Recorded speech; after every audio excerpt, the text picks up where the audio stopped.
신앙 고백하심으로 새벽 예배 드립니다. 전능하사 천지를 만드신 하나님 아버지를 내가 믿사오며 그 외아들 우리 주 예수 그리스도를 믿사오니 이는 성령으로 잉태하사 동정녀 마리아에게 나시고 본디오 빌라도에게 고난을 받으사 십자가에 못 박혀 죽으시고 장사한 지 사흘 만에 죽은 자 가운데서 다시 살아나시며 하늘에 오르사 전능하신 하나님 우편에 앉아 계시다가 저리로서 산자와 죽은 자를 심판하러 오시리라. 성령을 믿사오며 거룩한 공예와 성도가 서로 교통하는 것과 죄를 사하여 주시는 것과 몸이 다시 사는 것과 영원히 사는 것을 믿사옵나이다. 아멘. 425장 찬양합니다.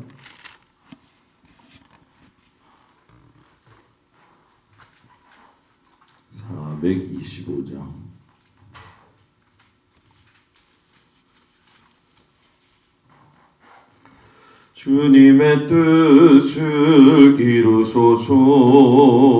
고요한 중에 기다리니 진흙과 같은 날 빚으사 주님의 형상 만드소서.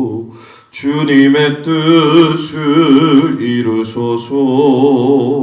주님 발 앞에 엎드리니 나의 맘속을 살피시사 눈보다 희게 하옵소서. 주님의 뜻을 이루소서.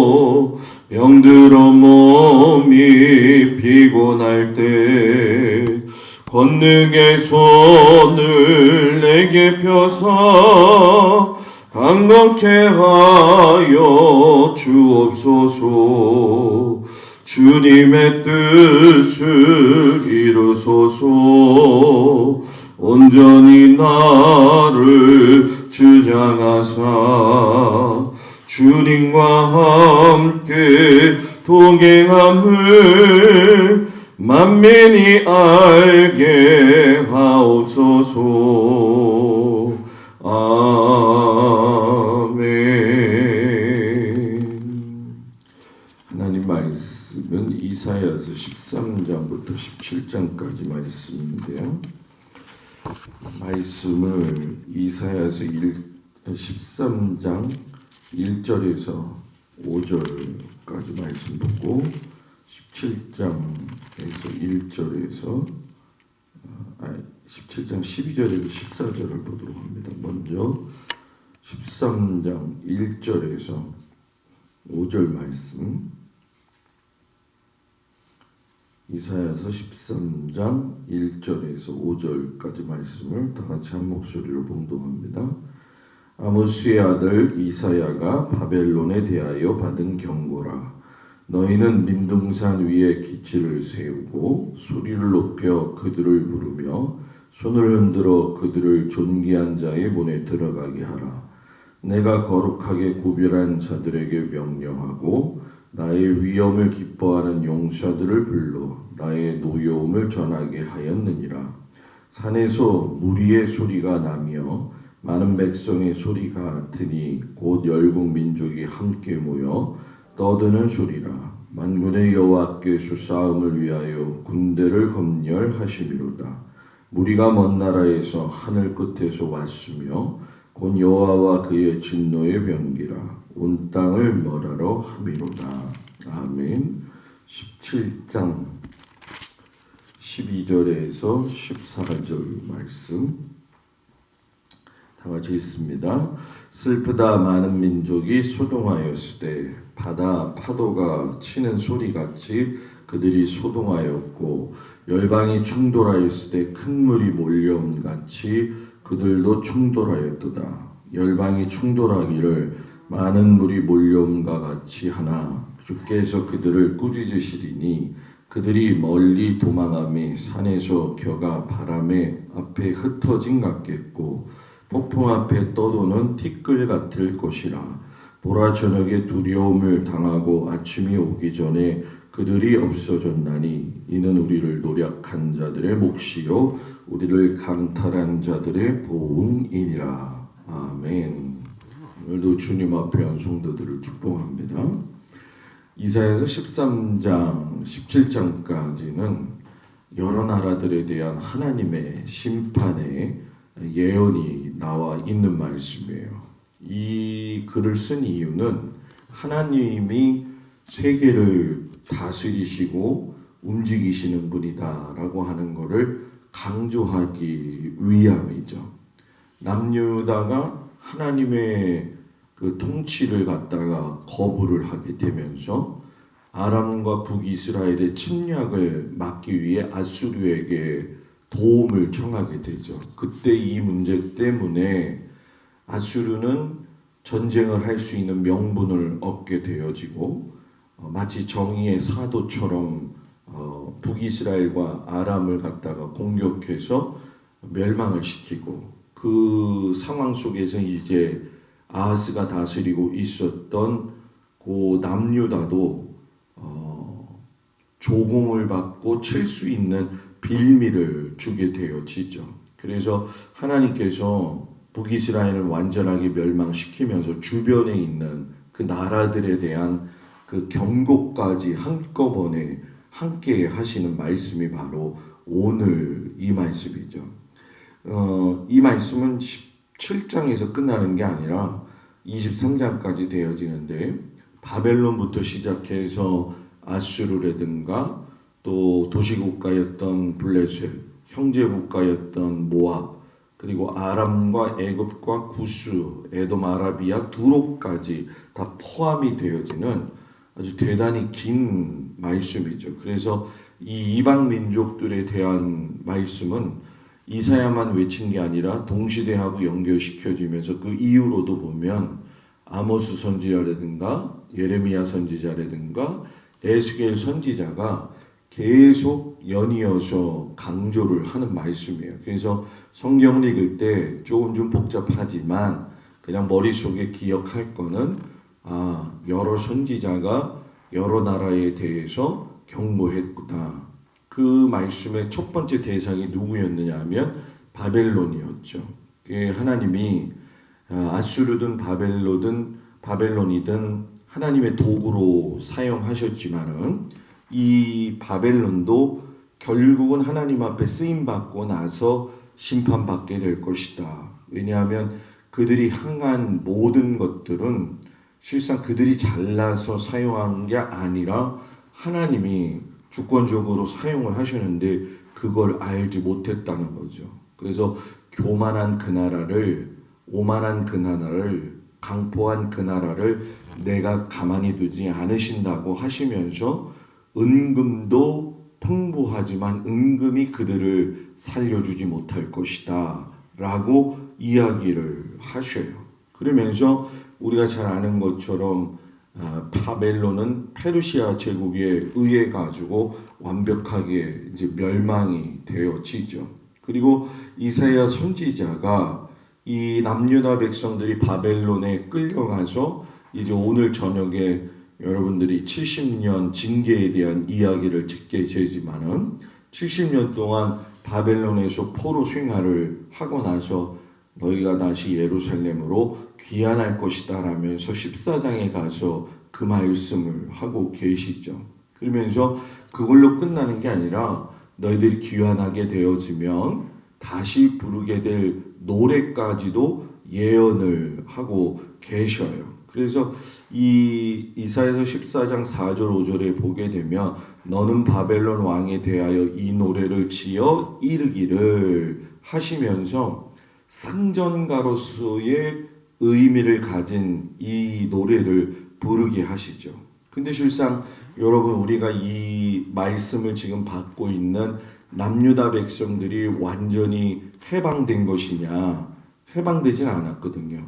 그 어려운 상황인데도 불구하고 하나님은 승전가를 미리 부르게 하셨다는 거죠. 그래서 승전가를 먼저 부르게 하심으로 인해서 극심한 고통, 쓰라린 패배, 너무나도 어려운 상황이었지만 하나님께서 회복시켜 주신다는 그 희망을 그들에게 주심으로 인해 가지고서는 그게 약속의 표징이 되고 소망이 되는 거죠. 마치 우리가 믿음의 마지막에 결국은 하나님의 나라를 바라보면서 그곳에 입성하는 그날까지 최선을 다하여 하나님 앞에 나아가는 것처럼 하나님은 남유다에게도 계속적으로 희망을 주시는 거죠. 오늘 성도의 삶에 필요한 게 뭐냐? 바로 이러한 하나님의 약속에 대한 심판의 표징도 중요하겠지만 이 분명히 회복시키신다는 이 메시지를 늘 잊지 말아야 된다는 거죠. 삶 속에 어려움이 있고 고난 가운데 힘듦이 있다 할지라도 주께서 모든 것을 회복시키는 그때를 바라볼 수 있는 믿음이 남유다에게도 주신 것처럼 우리에게도 주신다는 사실을 여러분들이 마음속에 깊이 받아 먹었으면 좋겠습니다. 그리고 이제 하나님께서 이사야 선지자를 통해서 아수르 멸망도 이야기했지만 블레셋의 멸망까지도 이야기를 해요. 이 남유다의 아하스 왕이 죽으면서 실상 이때 시작이 되어지는데 이 블레셋은 도시국가잖아요. 그래서 아스글론, 에그론, 가사, 아스돗이 있었는데 한 번은 사네립에 의해서 아수리에서 멸망을 하게 되어지고 마지막에 이제 완벽하게 바벨론에 의해서 점령을 당하게 되어지죠. 그러니까 하나님이 이야기하신 건 그대로 이루어지더라는 거죠. 그러면서 하나님이 다른 나라의 멸망에 대해서 경고하시고 말씀하시면서 유독 모압 땅이 멸망할 적에는 애가로 표현을 하셨어요. 이 애가로 표현했다는 얘기는 뭐냐 하면 모압이 이스라엘의 쉽게 말하면 형제국가이기 때문에 하나님 입장에서는 이스라엘 백성들과 모압이 형제로서 서로 간에 다 이렇게 좀 화합하고 협력하고 살기를 원하셨는데 이 하나님이 보시기에 이스라엘과 모압이 그러하지를 못했다는 거죠. 실상 출애굽 시대부터 계속 보게 되어지면은 그 부분에 대한 거는 누차 이야기가 되었어요. 왜냐하면 이 모압의 시작이 여러분이 잘 아는 것처럼 아브라함의 조카 롯의 후손이잖아요. 그렇기 때문에 이 친족이니까 어떤 의미에서는 서로 간에 진짜 삶의 터전을 위해서 협력할 줄 알아야 되는데 이 모압이 그렇게 하지 않았다는 거죠. 그 모압은 계속적으로 하나님이 말씀하시는 거를 귀 기울여 듣지를 않았어요. 그래서 모압이 보면은 북이스라엘이 멸망 후에 북이스라엘 백성을 도와주어라. 그러면 너희들이 살 길이 열릴 것이다. 그리고 모압이 남유다가 멸망하지 아니하도록 옆에서 같이 도와주어야 된다라고 이야기를 하셨지만은 모압이 하나님의 제안을 거절하게 되어지죠. 그래서 이사야서 16장 6절에 보게 되면 하나님이 심판의 대상으로 이야기를 하셔요. 우리가 모압의 교만을 들었나니 심히 교만하도다. 그가 거만하며 교만하며 분노함도 들었거니와 그의 자랑이 헛되도다. 그래서 애가를 불러서 슬퍼하죠. 그게 이제 16장 7절의 말씀이에요. 모압이 모압을 위하여 통곡하되 다 통곡하며 기라레셋 검포도 떡을 위하여 그들이 슬퍼하며 심히 근심하리니 이렇게 하면서 굉장히 가슴 아파하시죠. 12절의 후반절에 가서는 성소에 나아가서 기도할지라도 소용이 없을 것이다.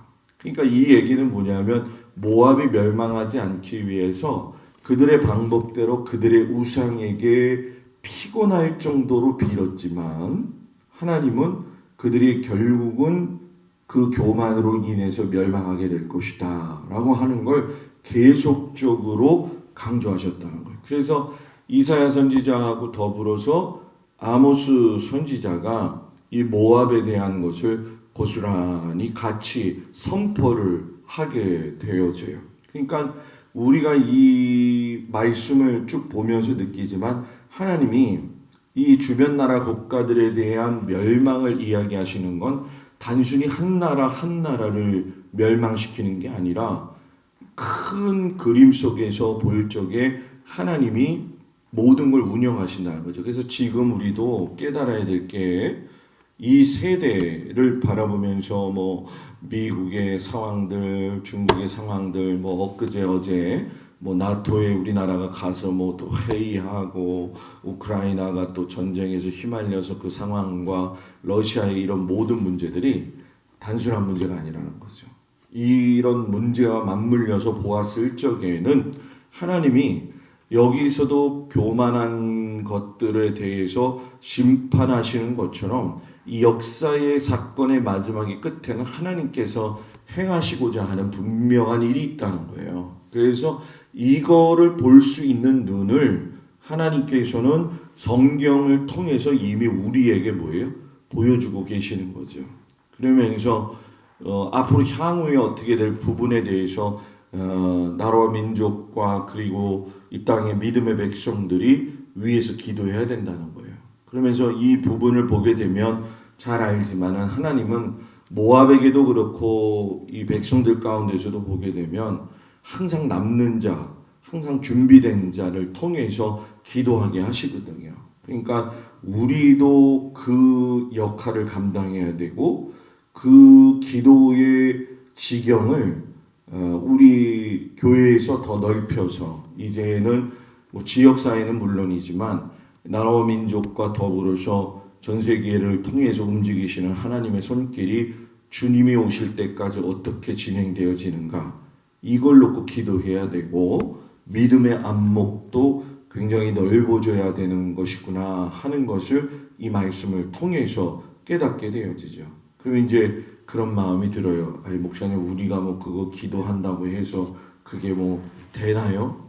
하나님은 아까도 말씀드린 것처럼 남은 자 그리고 믿음의 사람들을 통해 가지고 그 기도가 우리의 한 사람의 작은 기도지만 그것들이 모여서 하나님의 역사를 이루어가게 하시고 하나님의 방법들을 인도하는 데 있어서 의견 표출을 통해 갖고 하나님의 뜻을 이루게 하는 아주 중요한 기도가 되어진다는 거죠. 그러면서 이제 마지막으로 아람과 북이스라엘의 멸망을 다시 이야기해요. 다메섹에 대한 이야기를 갖다가 말씀하시면서 이 모든 것들이 이제 아수르 왕이 쳐들어와 가지고서는 다 죽이게 될 것이고 결국은 이 상황 속에서 하나님과 너희가 맺은 언약을 지키지 않았기 때문에 결국 이렇게 되어진 것이다. 그래서 신명기 7장 9절에서 11절에 보면 하나님 말씀하신 이유가 분명해요. 하나님 여호와는 내 하나님이요 신실하신 하나님이라. 그를 사랑하고 그의 계명을 지키는 자에게는 천대까지 그의 언약을 이행하시고 인애를 베푸시지만 그를 미워하는 자에게는 당장에 보응하여 멸하시나니 여호와는 자기를 미워하는 자에게 지체하지 아니하시고 당장에 그에게 보응하시느니라. 맞죠? 이 말씀대로. 그래서 오늘 말씀의 결론을 보면 영원한 나라는 없구나. 천년만년 지속될 것 같고 그 시대를 움직일 것 같고 그 시대에 탄탄하게 서진 그러한 나라 같은 것이라 할지라도 허무하게 무너지는 것이 인간이 세워놓은 나라라는 거죠. 그래서 결국 아수르, 바벨론, 페르시아 그 뒤로 이어지는 모든 나라들이 소돔과 고모라처럼 멸망하게 되어지잖아요. 그런 것처럼 하나님의 나라를 빼고는 다 멸망하게 되어져 있다. 이것을 우리가 깊이 생각하면서 그 시대에 맞는 하나님의 백성으로서의 하나님의 뜻을 간구하고 그 위에 기도하고 그러면서 이 나라의 민족들을 통해서 하나님이 이루시고 끝내는 종국에 하나님께서 예수님을 이 땅에 보내시는 그 날까지의 상황들을 놓고 하나님께서 일을 이루시는구나 하는 그런 안목을 가지고 하나님 앞에서 믿음의 눈을 열고 세상을 바라보면서 기도하는 우리 모두가 되어지기를 주의 이름으로 축복을 드립니다. 기도하겠습니다. 아버지 하나님, 모든 세상의 민족들을 심판하시고 또 그 나라와 민족들을 인도하시는 하나님의 주권을 오늘 말씀 속에서 보게 됩니다. 사람의 한 사람의 인생까지도 다 주관하시고 또 나라와 민족과 또 우주의 만물의 창조를 하나님께서 만드셨기 때문에 우리가 이러한 하나님의 뜻을 잘 발견할 수 있도록 눈을 들어 주님을 바라볼 수 있는 은혜를 주시옵시고 하나님 모든 시대가 하나님께 집중되어져서 하나님의 뜻이 이루어가짐을 깨닫게 하여 주옵소서. 오늘도 하나님의 놀라우신 그 은혜와 사랑 가운데서 하나님 함께 하시고 특별히 비가 오고 여러 가지 어렵고 힘든 상황 속에 있지만 모든 성도들에게 은혜를 부어주시고 감사함으로 이겨가게 하여 주시옵시고 하나님 모든 자녀들과 일터와 상황들을 하나님께서 붙드시고 하나님 도와주시옵소서. 하나님이 우리와 함께 하심을 감사드리며 예수님의 이름으로 기도드렸습니다. 아멘. 하늘에 계신 우리 아버지여, 이름이 거룩히 여김을 받으시오며 나라의 마옵시며 뜻이 하늘에서 이루어진 것 같이 땅에서도 이루어지이다. 오늘날 우리에게 일용할 양식을 주옵시고 우리가 우리에게 죄 지은 자를 사하여 준 것 같이 우리 죄를 사하여 주옵시고 우리를 시험에 들지 말게 하옵시며 다만 악에 소구하옵소서. 나라와 권세와 영광이 아버지께 영원히 있사옵나이다. 아멘.